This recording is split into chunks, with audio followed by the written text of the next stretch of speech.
Assalamualaikum warahmatullahi wabarakatuh. Al-Fakir Alwi Segaf ya. Jangan lupa untuk semua share, subscribe dan juga like video-video yang ada di Syiar TV. Mudah-mudahan berkah untuk semua dan pastinya bermanfaat untuk semua. Amin amin ya rabbal alamin. Assalamualaikum warahmatullahi wabarakatuh. Assalamualaikum warahmatullahi wabarakatuh.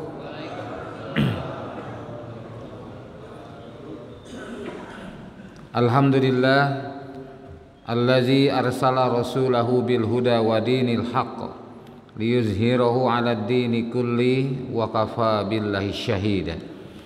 Asyhadu an la ilaha illallah wahdahu la syarikalah wa asyhadu anna Muhammadan 'abduhu wa rasuluh. Wassalatu wassalamu ala Rasulillah wa ala alihi wa ashabihi wa man wala. A'udzu billahi minasyaitonir rajim. Ya ayyuhalladzina amanu taqullaha haqqa tuqatih wa la tamutunna illa wa antum muslimun. Amma ba'du. Fa inna asdaqal hadis kitabullah wa khairal hadi hadi Muhammad sallallahu alaihi wasallam wa syarrul umuri muhdatsatuha. Masyaallahu kan wa ma lam yasha' lam yakun. La haula wala quwwata illa billah. Apa kabar Bapak dan Ibu sekalian? Sehat semuanya ya? Alhamdulillah. Nampaknya hari ini lebih ramai dari hari biasanya. Ya, betul ya Pak. Nah, ada nambah beberapa orang gitu ya. Mudah-mudahan makin hari makin makmur masjid ini ya. Dan kemakmuran itu bukan hanya di masjid, tapi juga sampai di rumahnya masing-masing. Ya. Mari kita awali majelis ini dengan baca doa menuntut ilmu. Bismillahirrahmanirrahim. Rabbi zidni ilma, Allahumma anfa'ni bima 'allamtani wa 'allimni ma yanfa'uni warzuqni ilman yanfa'uni. Amin. Para ikhwan dan akhwat yang Allah muliakan, kita sudah memasuki sekarang hadis yang ke-36. Betul ya? Ya. Jadi bukunya kalau dibagikan juga sudah cukup. Baik ya, nggak apa-apa karena ditayangkan di depan, bisa dilihat. Insya Allah kita akan bahas hadis ini. Dan ini artinya berarti tinggal 6 kali pertemuan, ya. Karena sampai 42 hadis arba'in ini. Baik, ini hadis yang ke-36. Kita ambil judul adalah peduli sesama muslim. Ya. An Abi Hurairah qala Rasulullah sallallahu alaihi wasallam, dari Abu Hurairah semoga Allah meridai kepadanya. Qala Rasulullah SAW bersabda, "Man nafasa an mu'min." Ya. Barang siapa yang menyelesaikan kesulitan, ya, kurbatan, ya, satu kesulitan dari mukmin, min kurabi dunya, dari kesulitan dunia, nafasallahu anhu kurbatan min kurabi yaumil qiyamah, maka Allah akan membebaskan, ya, atau memudahkan, ya, kesulitan orang tersebut pada hari kiamat, dari kesulitan pada hari kiamat. Wa man yassara ala mu'sirin, dan barang siapa yang memudahkan, ya, dari kesulitan, yassarallahu alaihi fid dunya wal akhirah, Allah akan memudahkan padanya atau atasnya fid dunya wal akhirah, di dunia dan akhirat. Jadi kalau kita membebaskan kesulitan seorang mukmin, maka Allah akan membebaskan kesulitan kita nanti pada hari kiamat. Kalau kita memudahkan kesulitan, ya, dari seorang mukmin, maka Allah akan memudahkan urusan kita nanti di dunia dan di akhirat. Wa man satara musliman, dan barang siapa yang menutupi aib seorang muslim, menutupi aibnya, menutupi juga kesulitannya, ya, menutupi hal yang memang semestinya ditutup, tidak boleh dibuka. Satarahullahu fid dunya wal akhirah, Allah akan menutupnya di dunia dan di akhirat. Wallahu, dan Allah fi aunil abdi, akan menolong seorang hamba makanal abdu fi auni akhihi, selama hamba tersebut menolong saudaranya. Tuh, jadi syarat kalau kita ingin ditolong Allah ya kita harus menolong saudara kita. Nah, wa man salaka tariqan, dan barang siapa yang menempuh sebuah perjalanan yaltamisu fihi ilman, yang ia menempuh perjalanan itu untuk kepada ilmu, maksudnya ke tempat-tempat majelis taklim, untuk mendatangi ustadz, mendatangi kiai, mendatangi ulama, ya, untuk bertanya, mengkaji dan memahami Islam. Sahalallahu lahu bihi tariqan ilal jannah, maka Allah akan memudahkan baginya jalan ke surga.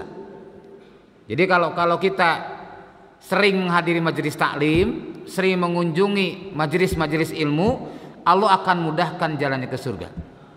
Bapak dan Ibu ingin masuk surga kan? Mau masuk surga enggak? Mau mati apa enggak? Surganya mau, matinya kagak mau. Enggak ada surga lewat dapur ya, kalau lewat kamar mandi enggak ada. Surga harus lewat kematian. Nah, jadi itu. Wa majtama'a qaumun fi baitin min buyutillah, dan tidaklah satu kaum berkumpul di satu rumah dari rumah-rumah Allah, maksudnya di satu masjid seperti sekarang. Yatsluna kitab Allah, mereka membaca kitab Allah, wa yatadarrusunahu bainahum, dan mereka melakukan tadarus di antara mereka, melakukan tadarus, mengkaji, meneliti, menganalisa, ya, kemudian merenungi, membahas di antara mereka. Illa nazarat alaihimus sakinah, ya, kecuali akan Allah turunkan atas mereka ketentraman, ya, wa ghasyiyatuhumur rahmah, dan dicurahkannya rahmat kepada mereka. Wa haffathumul malaikah, dan para malaikat mencatatnya, ya, mencatatnya, mengabsennya siapa-siapa yang hadir dicatat oleh malaikat. Nah, wa dzakarahumullahu fi man indah, dan kemudian ia menyebutkan kepada Allah, malaikat itu menyebutkan satu persatu, di absen para ikhwan. Jadi Bapak dan Ibu yang hadir saat ini di Masjid Al-Fajar itu dicatat oleh malaikat, disampaikan kepada Allah SWT bahwa si fulan hadir, si fulan hadir, si fulan hadir. Masya Allah, luar biasa ya. Nah, maka waman batu'a bihi amaluhu lam yusri bihi nasabuhu. Jadi barang siapa yang lambat amalnya, hal itu tidak akan dipercepat oleh nasabnya. Jadi kalau lambat amalnya ya tidak bisa dipercepat. Oh, karena si fulan mau turun anu nggak apa-apalah, turunan kiai melambat juga, nggak ada istilah itu. Ya, pokoknya siapa yang dipercepat dia yang dapat gitu. Nah, orang yang bersegera ke tempat kajian ilmu, Allah akan mudahkan jalannya ke surga. Masya Allah. Nah, ini terjemahnya tadi di Sahih Bukhari ya, nomor 2699. Jadi ada 6 poin dalam hal ini.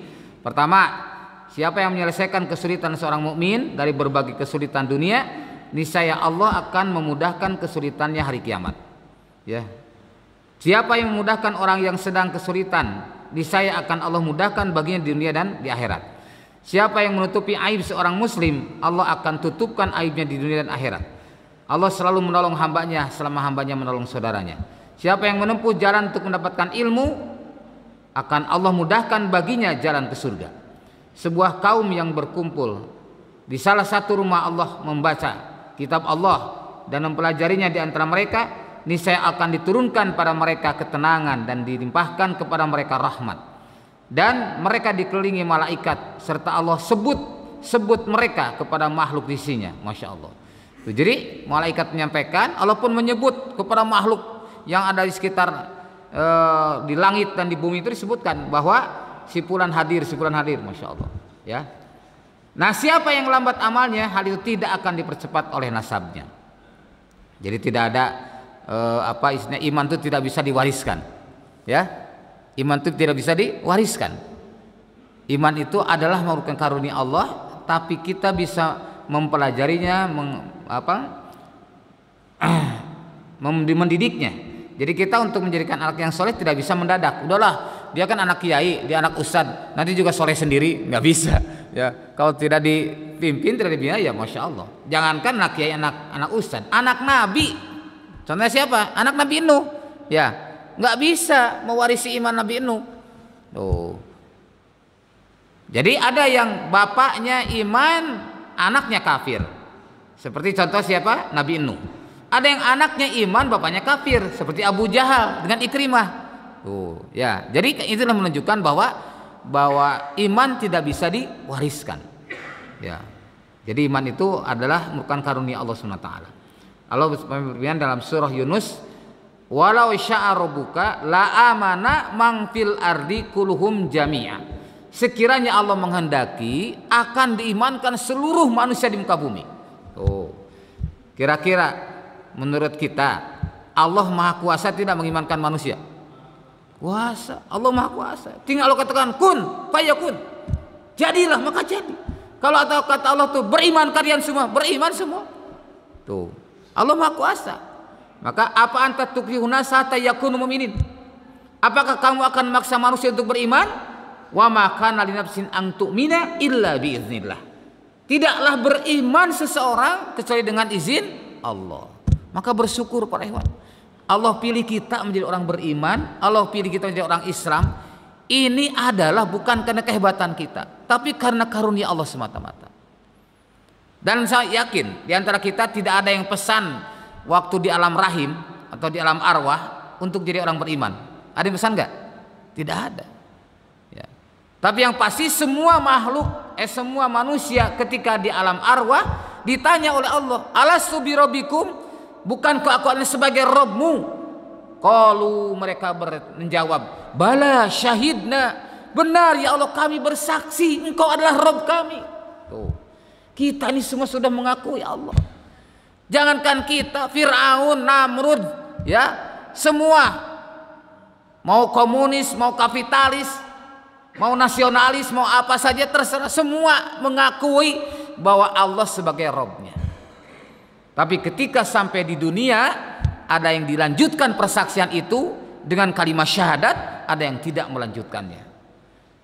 Orang-orang yang melanjutkan dengan kalimat syahadat seperti halnya Abu Bakar, Umar, Utsman, Ali, para sahabat radhiyallahu anhum, itu mereka orang-orang yang melanjutkan syahadatnya, melanjutkan persaksiannya di alam arwah. Ketika di dunia dia ucapkan asyhadu an la ilaha illallah wa asyhadu anna muhammadar rasulullah. Sedangkan Abu Jahal, Abu Lahab, ya, Namrud, Fir'aun, semua itu orang-orang yang tidak melanjutkan persaksiannya di alam arwah. Maka dia termasuk orang-orang yang kafir. Di sini bedanya. Ya. Jadi kalau ketika di alam arwah semua, maka ada Islam itu, ada Islam fitriyah, ada Islam syar'iyah. Ya. Islam fitriyah, Islam syar'iyah, beda. Islam fitriyah itu maksudnya Islam secara fitrah. Seperti disebutkan dalam hadis, kullu mauludin yuladu alal fitrah. Kullu mauludin yuladu alal fitrah. Setiap orang yang dilahirkan itu semuanya dalam keadaan fitrah. Islam, Pak. Semua yang lahir itu dalam keadaan Islam. Anak-anak kita semua, walaupun anak pendeta, ya, anak biksu, itu semua ketika lahir Islam. Fa'abawahu yuhawidanihi au yunasironihi au yumajisanihi. Maka kemudian kedua orang tuanya lah yang menjadikan Yahudi, Nasrani atau Majusi. Jadi Masya Allah, ini pentingnya pendidikan. Maka sekalipun anak kiai, anak ustadz, anak ulama kaliber internasional, tapi ketika lahir tidak dibina dengan baik, maka tidak akan bisa dia menjadi seorang pewaris Nabi. Tidak akan bisa dia menjadi seorang pewaris ulama, tidak bisa.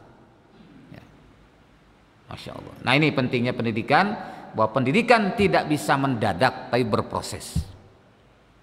Mari kita lihat ayat Al-Quran yang terkait dengan hadis tadi, ya. Ini pada semua muslim. Dalam surah Al-Hasyr ayat ke-9 disebutkan, a'udzubillahi minasyaitonirrajim, walladzina tabawwa'u dara wal iman min qablihim. Orang-orang yang telah menempati, ya, kota Madinah dan telah beriman sebelum mereka, yuhibbuna man hajara ilaihim. Mereka mencintai orang-orang yang hijrah kepada mereka. Itu maksudnya kaum Ansor, ya, mencintai kepada kaum Muhajirin. Wala yajiduna fi sudurihim, dan tidak akan didapatkan pada hati-hati mereka hajatan mimma utu, ya, kepentingan atau keperluan, ya, atau sesuatu yang menjadikan dia hajat, menginginkan pada apa-apa yang telah diberikan. Wa yusiruna ala anfusihim, dan mereka mengutamakan muhajirin itu atas diri mereka sendiri. Walau kana bihim khasasah, walaupun meskipun mereka juga memerlukan. Wa mayyuqa syuhan nafsihi, dan siapa yang dijaga dirinya dari kekikiran, fa ulaika humul muflihun, mereka itulah orang-orang yang beruntung. Nah, Imam As-Suyuti di dalam kitab Sababun Nuzul menjelaskan tentang sebab turunnya ayat ini adalah di satu malam seorang muhajirin datang kepada Rasulullah Shallallahu Alaihi Wasallam. Dia bilang gini, ya Rasulullah, saya lapar.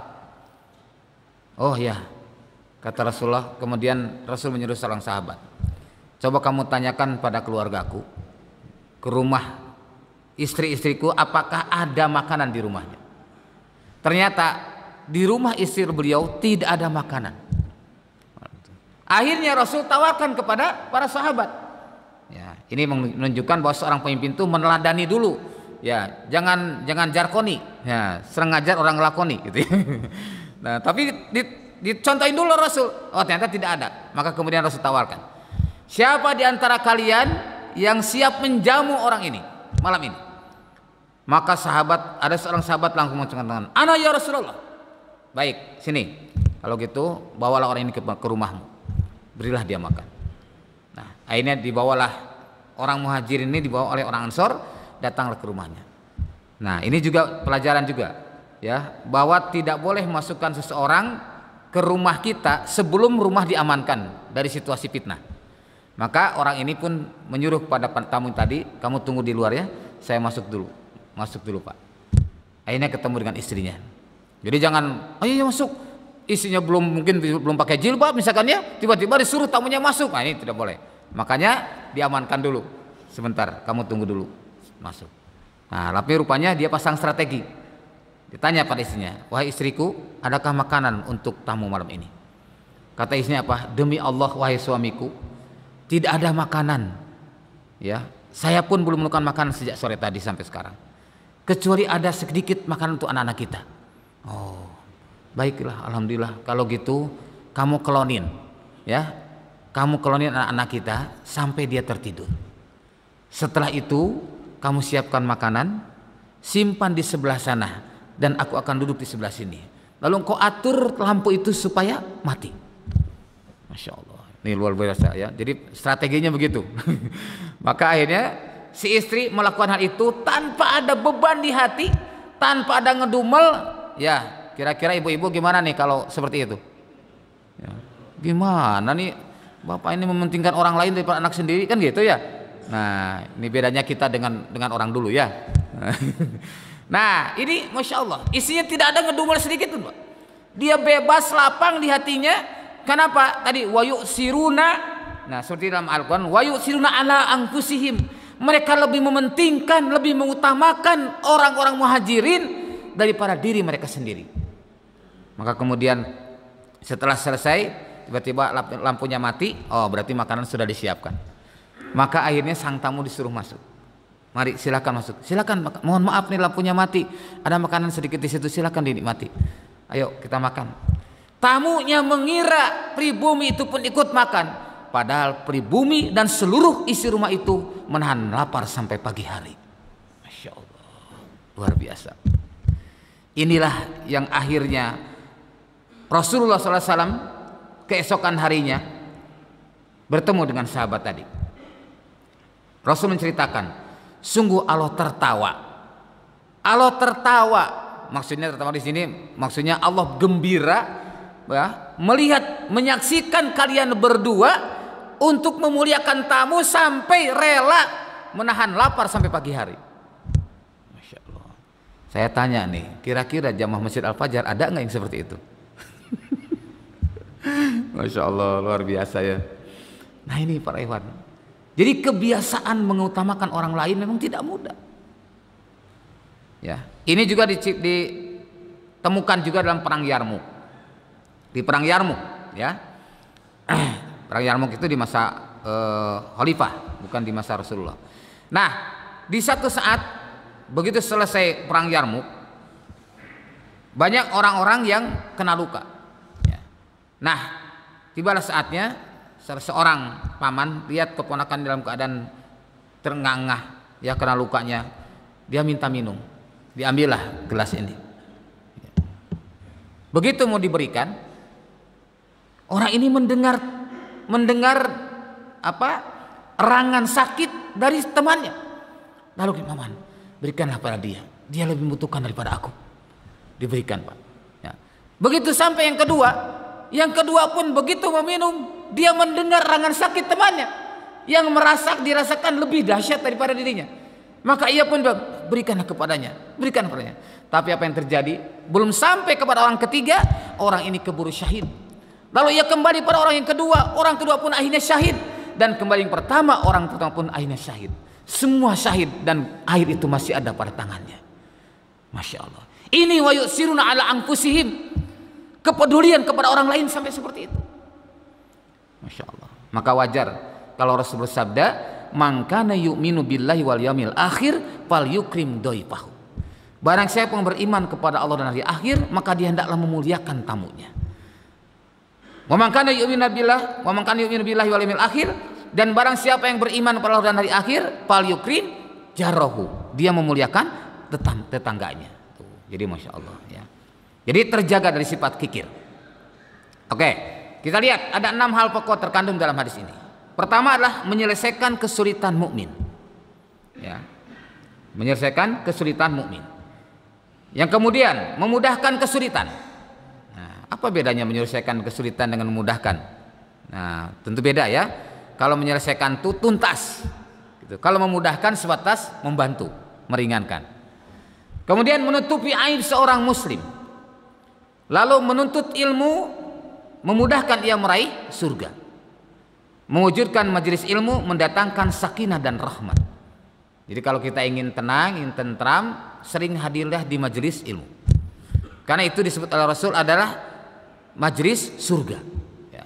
Majelis ilmu itu majelis surga. Pernah Rasulullah SAW masuk ketika masuk ke masjid, ada 2 majelis di situ. 1 majelis zikir, 2 majelis ilmu. Kemudian Rasulullah masuk ke majelis ilmu. Lalu sahabat bertanya, ya Rasulullah,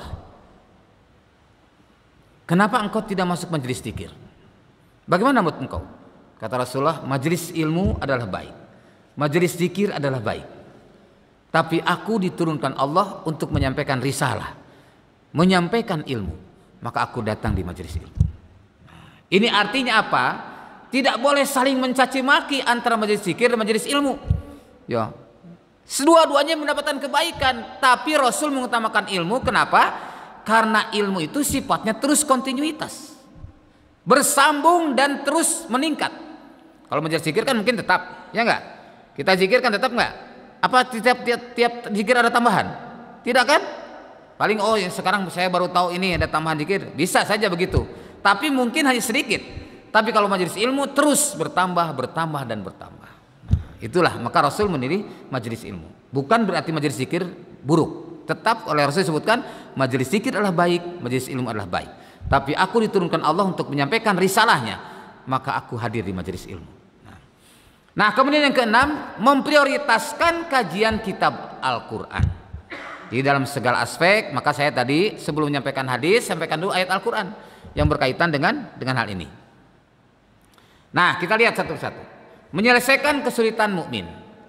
Pertama, menyelesaikan kesulitan seorang mukmin adalah skala prioritas sebelum kesulitan orang lain.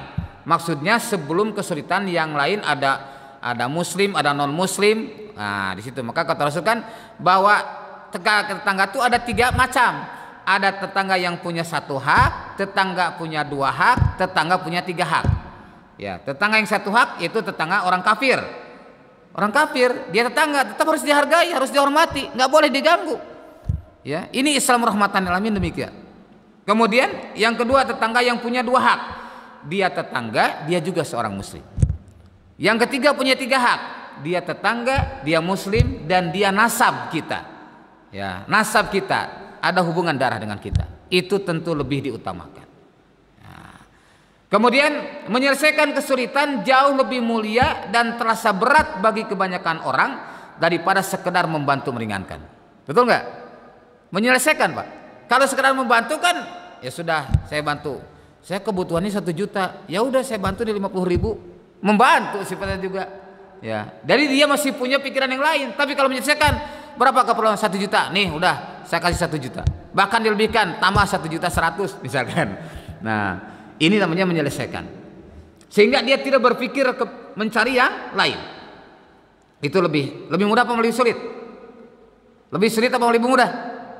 Lebih sulit, Pak. Masya Allah. Tapi luar biasa.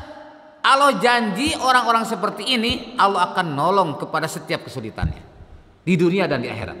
Masya Allah. Nah, kemudian kalau bukan karena motivasi dorongan cinta tertentu, maksudnya dorongan cinta karena Allah, pekerjaan ini akan sulit dilakukan. Jadi kalau bukan karena Allah akan berat. Tapi kalau kita mengharapkan in ajriya illa Allah, tidak ada yang kita inginkan kecuali pahala dari Allah SWT, maka dengan akan mudah. Ya, maka Abdurrahman bin Auf itu menyimpan harta tidak pada hatinya tapi pada tangannya. Jadi orang-orang kaya di masa Nabi seperti Abdurrahman bin Auf, Utsman bin Affan, ya, kemudian Abu Dahdah dan lain-lain, Thalha bin Ubaidillah, itu orang-orang kaya di masa Nabi. Tidak pernah mereka menyimpan harta dalam hatinya, mereka simpan harta dalam tangannya. Sehingga ketika diperlukan dengan mudah dilepasnya. Tapi kalau disimpan dalam hatinya berat, Pak. Ya, berat. Ya. Makanya saya sempat usulkan kepada takmir masjid, coba di sini dibiasakan setiap selesai sholat dikelilingkan ada kotak infak. Ya. Supaya apa? Supaya terwujud sebagaimana disebutkan dalam Al-Quran. Ciri orang bertakwa itu dalam Al-Quran di ayat pertama kan di surat Al-Baqarah kan disebutkan, zalikal kitabul la raiba fihi hudal lil muttaqin alladzina yu'minuna bil ghaibi wa yuqimunas shalah wa mimma razaqnahum yunfikun. Setelah beriman kepada yang gaib, kemudian mendirikan salat dan mereka menginfakkan sebagian harta mereka. Tuh. Jadi usahakan bergandengan antara salat dan infak. Ya. Jadi makanya ketika kota infak keliling kan semua orang bisa. Dan itu juga memfasilitasi bagi orang yang malu kalau mau infak sedikit. Ya, ini pengalaman kami di pesantren Al-Fatah, di Masjid At-Taqwa di Al-Fatah itu. Karena setiap selesai sholat seperti itu, alhamdulillah Pak, dari recehan itu bisa bangun sekolah, bisa bangun kampus, ya, bisa renovasi masjid. Itu dari uang recehan. Masya Allah, ini luar biasa. Makanya mudah-mudahan dengan itu pula memberi kesempatan lebih banyak kepada setiap kita untuk banyak beramal dan meringankan bebannya di yaumil qiyamah saat nanti dihisab hartanya. Ya, Insya Allah ya.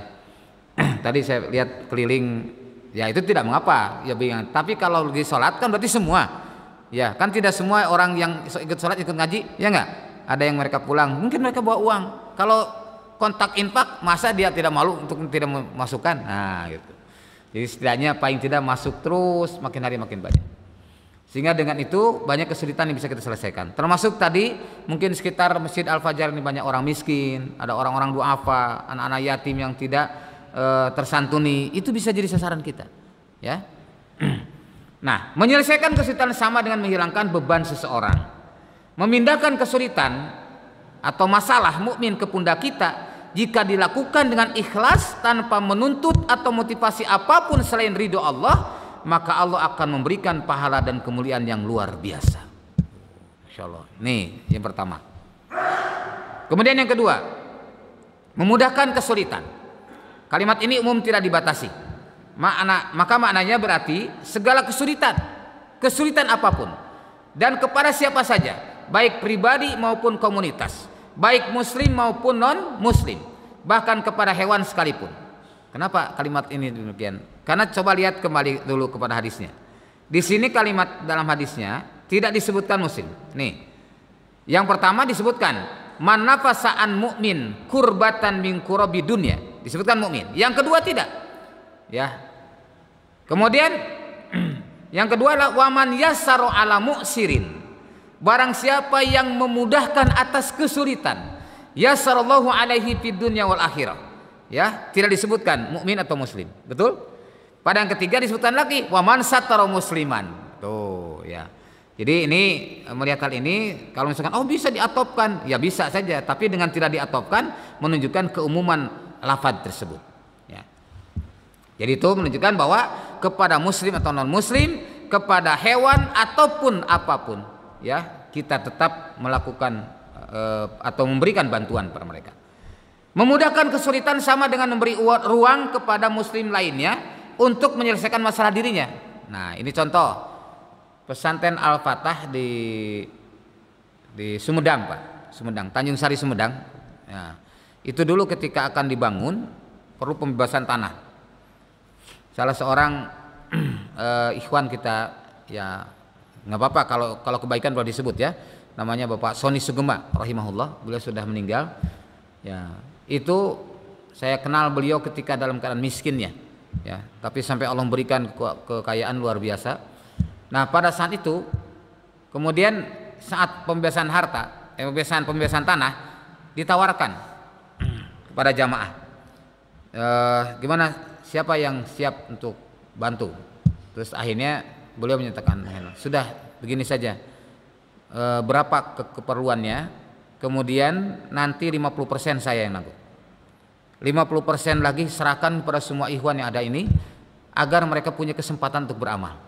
Masya Allah, luar biasa Pak. Jadi dia tidak ambil semuanya, karena apa? Padahal dia mampu, dia kalau ngambil semuanya dia mampu, ya. Tapi karena ingin supaya memberi kesempatan pada yang lain. Nah ini maksudnya. Jadi 50% ditangani oleh seorang, beliau sendiri, ya. Yang 50% ditangani oleh ratusan orang. Masya Allah. Selesai juga, akhirnya terbebaskan tanah itu. Dan sekarang jadi markas, ya, jadi masjid pesantren Al-Fatah di situ.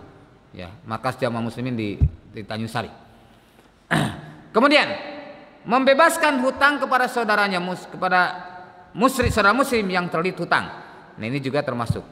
Ya, jadi kalau ada orang yang punya utang, kita bebaskan, maka Allah akan membebaskan kita nanti di dunia dan di akhirat. Dengan selalu memberikan kemudahan kepada pihak lain, selama tidak menyalahi Allah dan Rasulnya, maka Allah akan memudahkan urusannya di dunia dan di akhirat. Ini yang kedua. Kemudian yang ketiga, menutupi aib muslim. Nah, gimana maksudnya? Secara prinsip, keindahan dan keharmonisan tercipta karena Allah masih memberikan rahmatnya, kasih sayangnya berupa menutup aib seseorang. Jadi kalau saja Allah tidak menutup aib seseorang, niscaya akan menjadi malu lah setiap kita saat kita berbuat kesalahan atau berbuat keburukan. Bahkan Ibrahim bin Adnan menyebutkan bahwa apabila dosa itu punya bau, maka tidak akan ada orang yang mau deketin kita. Betul nggak? Coba kalau dosa itu punya bau, kita berbuat dosa sekali bau tambah lagi dosa 2 kali tambah bau, tambah 3 kali tambah bau. Nah kira-kira ada nggak orang yang mau deket? Gak bakal. Makin banyak dosa seorang, makin bau dia ke dalam fisiknya. Tapi masya Allah, Allah menutupi aib manusia. Ya, maka jangan salah, ada di antara kita, di antara manusia maksudnya, ya sesungguhnya dia tuh banyak sekali dosanya Pak. Tapi penampilannya selalu harum, ya enggak? Penampilannya selalu harum, sehingga orang tidak menyangka kalau itu banyak dosa. Kenapa tadi? Karena dosa itu tidak punya bau. Ini sebagai kasih sayang Allah, supaya kita punya kesempatan untuk bertobat kepada Allah. Maka ketika seseorang sudah berbuat kesalahan, jangan diceritakan pada orang lain. Ya, jangan kita menceritakan dosa-dosa kita kepada orang lain. Ya, apalagi di depan umum, nggak boleh. Cukuplah Allah yang Maha Tahu. Ya. Tapi kalau kepada seseorang yang kira-kira bisa memberikan solusi, itu dibolehkan, ya, untuk menyampaikan solusi. Contoh, satu saat saya pernah ngisi di lembaga pemasyarakatan di LP. Nah, tiba-tiba datang seorang tokoh lah, ya, seorang tokoh. Kemudian dia datang, Ustadz, selesai pengajian, Ustadz, semua dosa besar sudah saya lakukan. Wah, masa ya Pak? Iya, dari mulai mencuri, membunuh, berzina, ya, mabuk, semua dosa besar sudah saya lakukan. Saya sekarang ditahan sini. Terus gimana Pak? Nah, gimana Ustaz dengan dosa yang banyak ini? Allah akan ngampuni dosa saya apa enggak? Gitu. Nah, kalau saya ingatlah saya kepada satu peristiwa yang oleh Rasul diceritakan kan tentang 99 orang, seorang yang telah membunuh 99 orang. Kan nanya pada pendeta tuh. Nah, gimana saya sudah membunuh 99 orang, apakah dia ampuni dosanya? Nah, kata si pendeta, wah, kebanyakan lu 99. Nah, nggak akan diampuni oleh Allah. Oh, sudah, karena diampuni, dibunuh pun seperti itu. Jadi genaplah 100. Nah, tapi kemudian dia masih penasaran, masih ingin bertobat. Dia datanglah pada seorang ulama. Ketika sampai pada seorang ulama, ditanyakan, apakah saya akan diampuni dosanya? Kata orang, 100 orang, jangankan 100 orang. Kalau saja langit dan bumi ini penuh dengan dosamu, kau datang kepada Allah dengan sebenar-benarnya bertobat, maka Allah akan mengampuni dosa-dosamu. Wah, timbullah semangat baru untuk bertobat kepada Allah. Nah, akhirnya, kalau kamu niat bertobat, sekarang kamu pergilah ke setempat, di situ kumpulan orang-orang solih. Datanglah ke setempat dan berbuat baiklah, beramallah kamu di sana. Berangkatlah orang ini, Pak. Tapi apa yang terjadi? Ketika sudah di tengah perjalanan, kemudian ia meninggal. Lalu turunlah malaikat azab dan malaikat rahmat, turun ke muka bumi. Kemudian memperebutkan posisi orang ini. Kata malaikat azab, ini akan saya bawa, karena ini adalah akan saya masukkan ke dalam neraka. Kata malaikat, oh tidak, dia sudah bertobat kok. Dia sudah bertobat, dia akan saya bawa. Nah, lalu Allah turunkan pula malaikat yang ketiga untuk menengahi dua malaikat ini. Ya, lalu kemudian malaikat yang ketiga itu menengahinya. Udah, sekarang kita ukur saja mana yang lebih dekat kepada tempatnya. Apakah kepada tempat yang akan ditempuh tadi, atau ketika ke tempat yang dia mulai berangkat. Maka ternyata diukur, ternyata hanya lebih satu langkah Pak, dari tengah-tengahnya itu. Artinya berarti lebih dekat kepada tempat yang dituju. Maka akhirnya orang ini dimasukkan malaikat rahmat, diterima tobatnya. Sebagaimana dalam surah An-Nisa disebutkan, wa may yakhruj min baitihi muhajiran ilallahi wa rasulihi summa yudrikuhul maut faqad waqa'a ajruhu 'ala Allah. Barang siapa yang niat berhijrah kepada Allah dan Rasulnya, kemudian dia meninggal, kemudian menemui kematian padanya, faqad waqa'a ajruhu 'ala Allah, maka Allah telah menetapkan pahala baginya. Jadi kalau kita niat bertobat, kemudian kita meninggal, lalu Allah akan menetapkan niat tobatnya itu, diterima Allah tobatnya. Sama seperti orang niat haji, niat umroh, ya sudah niat, yang penting dia jaga niatnya Pak. Tapi nggak kesampaian nih, insya Allah Allah tetapkan niatnya.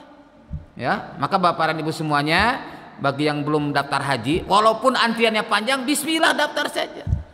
Toh kita tidak tahu perubahan itu akan terjadi di masa yang akan datang.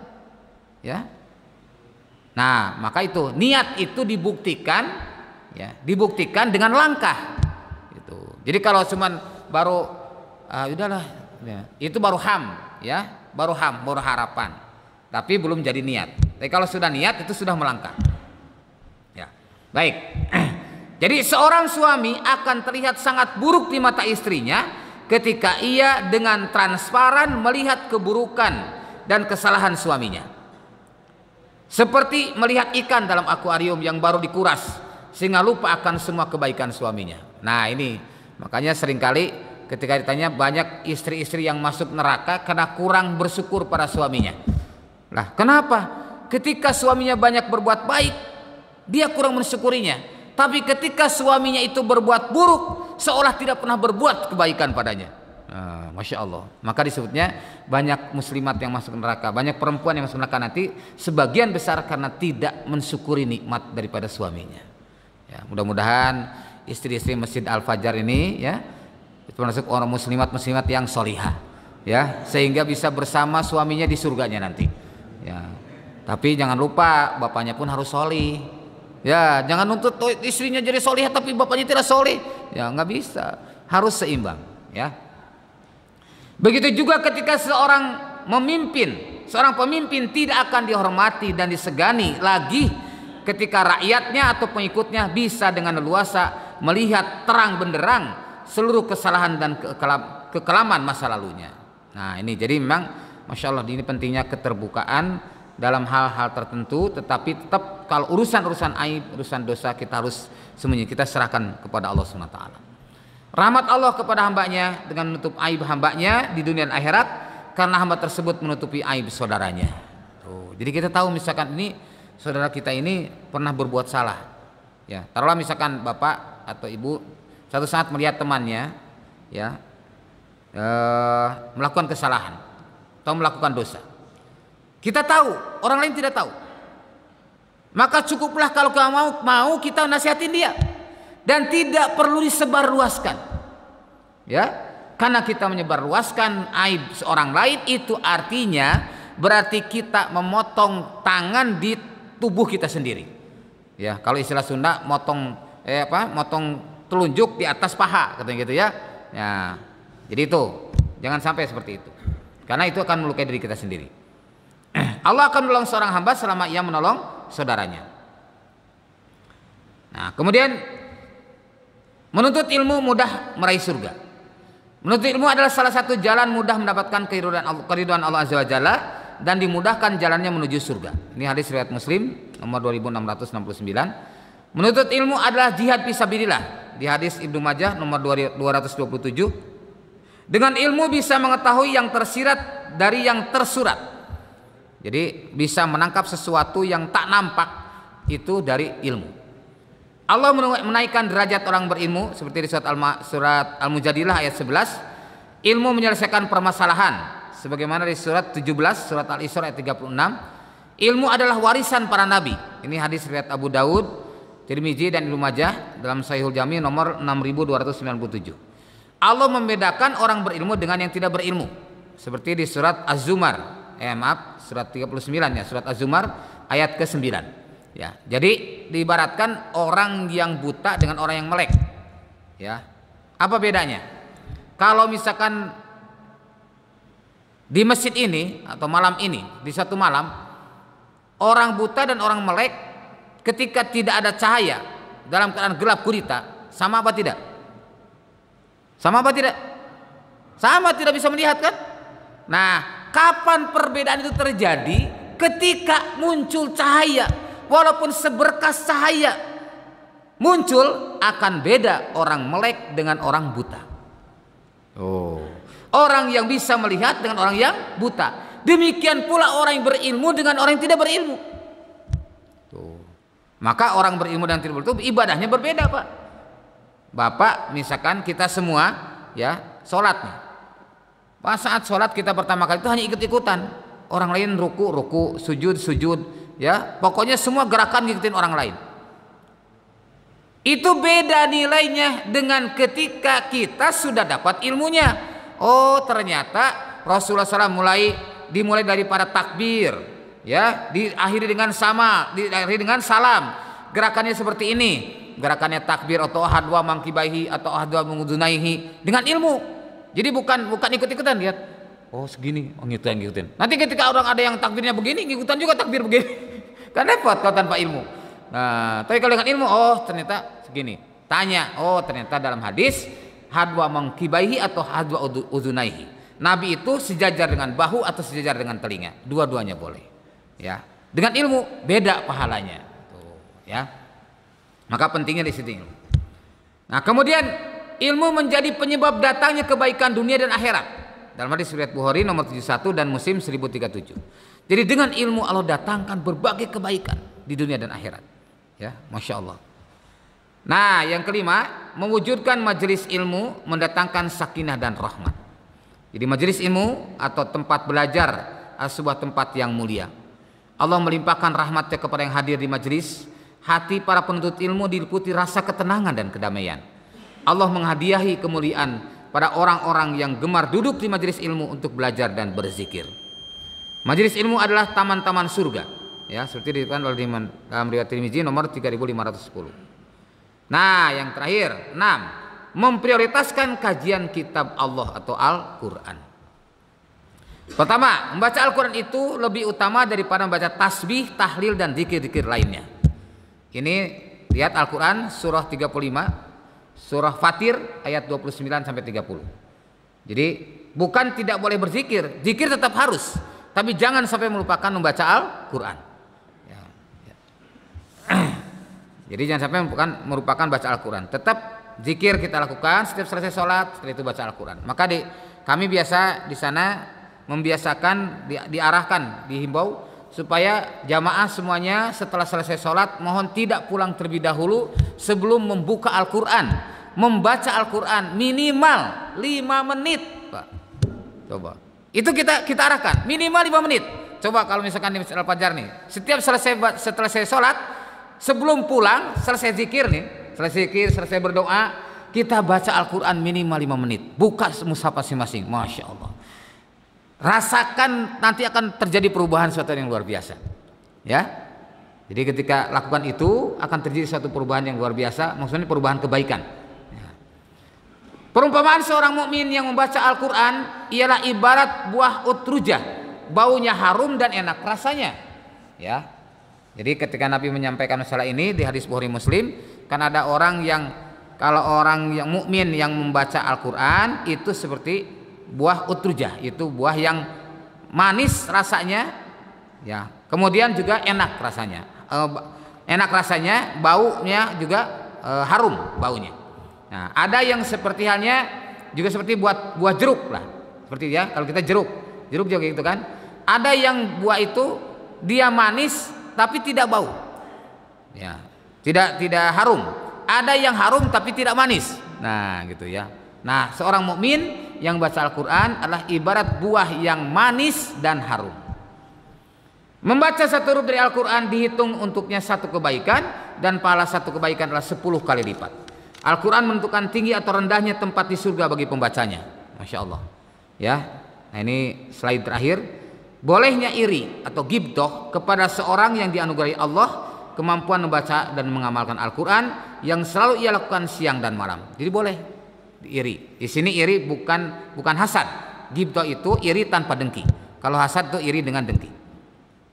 Balasan di akhirat bagi orang tua yang anaknya selalu membaca dan mengamalkan Al-Quran. Jadi kalau kita mengarahkan anak-anak kita pun dapat pahala, Pak.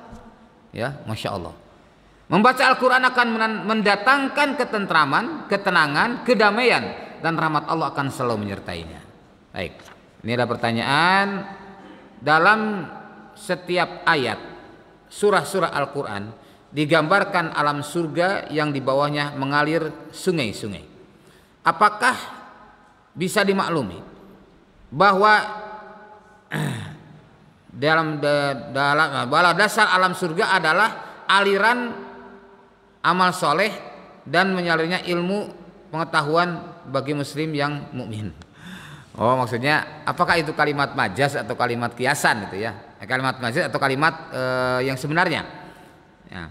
Jadi itu kalimat yang sebenarnya, Pak.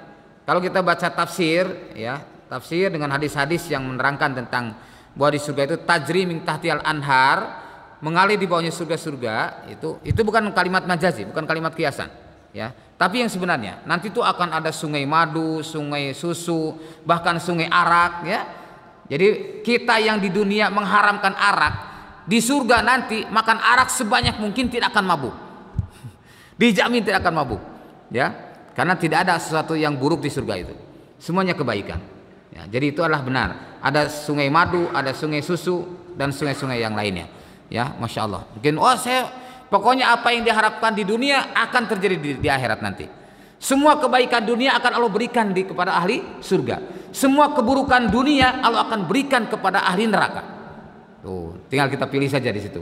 Ya, apapun yang mungkin bapak-bapak, ibu-ibu, ya ada yang belum makan. Saya di dunia itu saya pernah berangan-angan pingin makan seperti si Fulan, makan apa gitu ya, satu makanan yang ya Kentucky atau apa gitu ya, fried chicken gitu ya, atau pizza misalkan.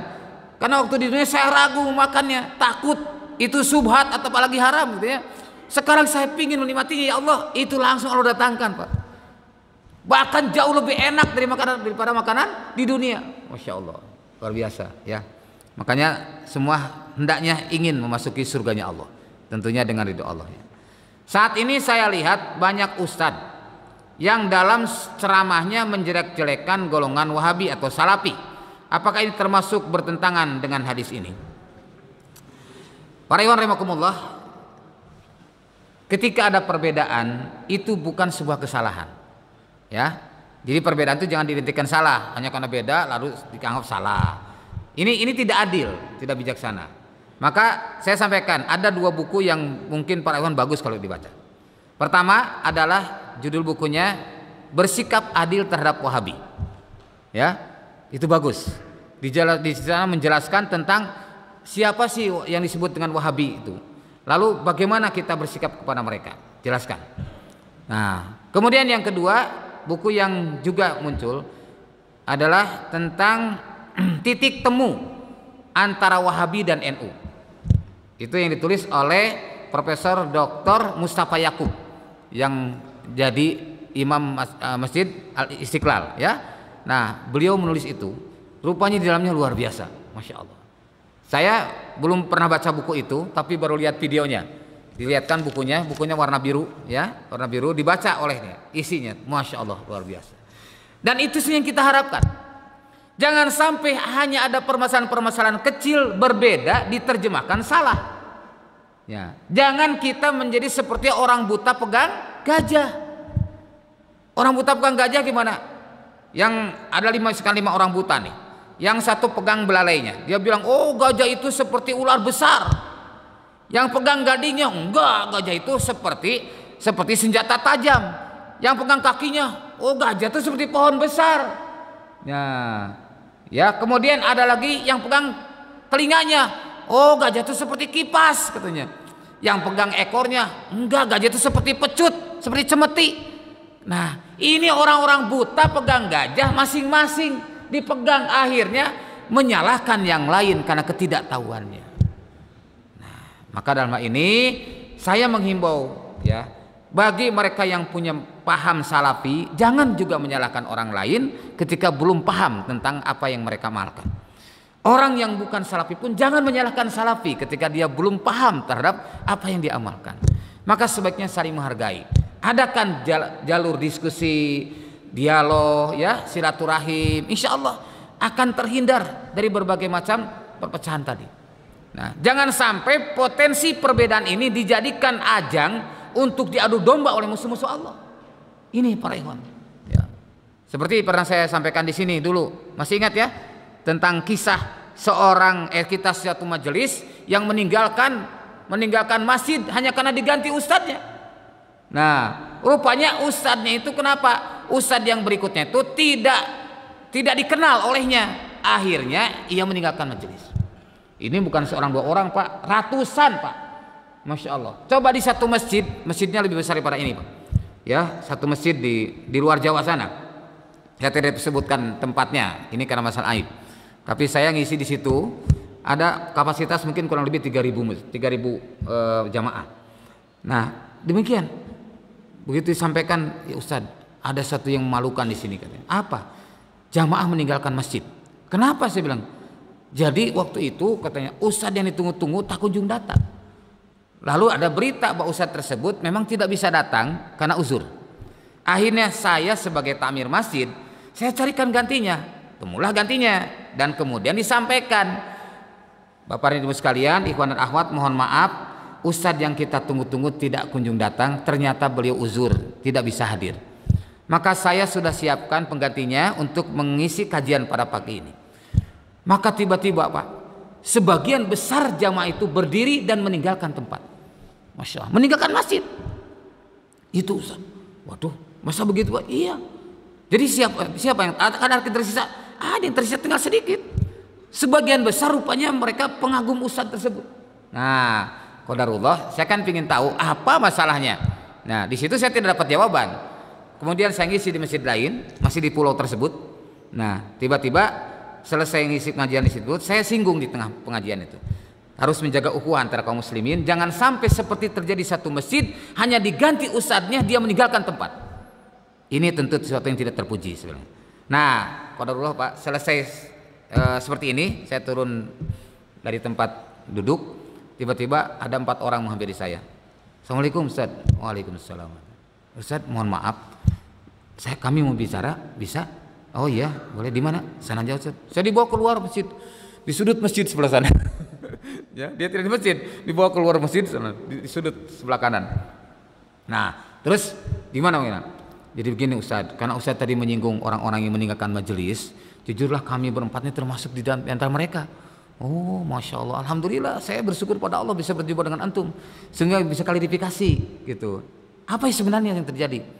Jadi gini Ustaz, kami ini sudah belajar, kemudian kami sudah bersihkan semua subhat-subhat kami, subhat akidah, subhat syariah, ilmu yang selama ini kami pelajari yang mengandung subhat kami bersihkan semuanya. Dari ustadz yang kami jadikan rujukan, termasuk ustadz yang akan mengisi itu. Tapi ternyata ustadz yang tidak hadir, datang ustadz lain yang kami tidak tahu kapasitasnya. Kami nggak kenal ustadz itu, Ustadz. Kami tidak tahu siapa dia, bagaimana kapasitas ilmunya, di mana rujukannya, kami nggak tahu. Jadi daripada kami terjadi subhat lagi, khawatir terkena subhat lagi, kami lebih baik menyelamatkan diri kami. Maka kami pamit meninggalkan majelis. Itu Ustadz. Astagfirullah. Saya bilang, kok kenapa antum tidak berbuat adil? Kenapa tidak duduk dulu? Dengarkan dulu. Boleh jadi ustadz yang akan menyampaikan itu lebih alim dari ustadz antum, lebih pintar dari ustadz antum, dan boleh jadi sama dalam pemahamannya. Kalaupun terjadi beda paham, lalu antum merasa ada yang janggal, antum boleh ngacungkan tangan, tanya pada ustadz tersebut. Itu cara yang bijaksana. Tanyakan. Kalau ternyata ustadz itu salah, luruskan oleh antum. Seperti Bapak dan Ibu sekalian di sini, kalau ada pernyataan saya yang salah, saya yang salah, ya, jangan menunggu saya turun, luruskan saja, ya, nggak usah ragu-ragu. Saya senang diluruskan kalau saya menyatakan sesuatu yang salah. Nah, saya sampaikan begitu. Jadi itu cara yang bijaksana. Kecuali kalau sudah diluruskan tidak mau, padahal jelas-jelas salah, antum boleh pamitan dengan cara baik-baik. Pamitan, silahkan. Kalau memang tidak bisa. Ya. Atau antum berusaha menahan diri di situ, tetap bertahan dengan dalil yastami'unal qaula fayattabi'una ahsanahu. Mendengarkan ucapan dan mengikuti yang baiknya. Artinya pandailah memilah dan memilih. Itu bisa dilakukan. Daripada antum yang lakukan demikian secara demonstran meninggalkan majelis, itu artinya menyakiti kaum muslimin. Antum menyakiti takmir masjid, menyakiti orang yang masih hadir di situ, dan menyakiti ustadz tersebut. Itu dosa besar, saya bilang gitu. Antum harus beristighfar kepada Allah. Maka semua serempak menyatakan astagfirullah. Nah ini Pak, mudah-mudahan di Al-Fajar tidak ada seperti itu. Perbedaan-perbedaan itu selalu ada, dan ini sepanjang sejarah akan terus. Tapi yang terpenting dalam diri kita, tidak boleh berhenti kita mencari ilmu, tidak boleh berhenti saling mengkaji di mana letak perbedaan ini, kenapa menjadi berbeda, lalu apa alasan-alasan yang menjadi dasarnya. Dengan itu insya Allah bisa saling menghargai. Demikian yang dapat disampaikan. Mudah-mudahan manfaatnya. Mohon maaf bila ada yang kurang berkenan. Walaupun subhanakallahumma wa bihamdik asyhadu an la ilaha illa anta astaghfiruka wa atubu ilaik. Walhamdulillahirabbil alamin. Wassalamualaikum warahmatullahi wabarakatuh.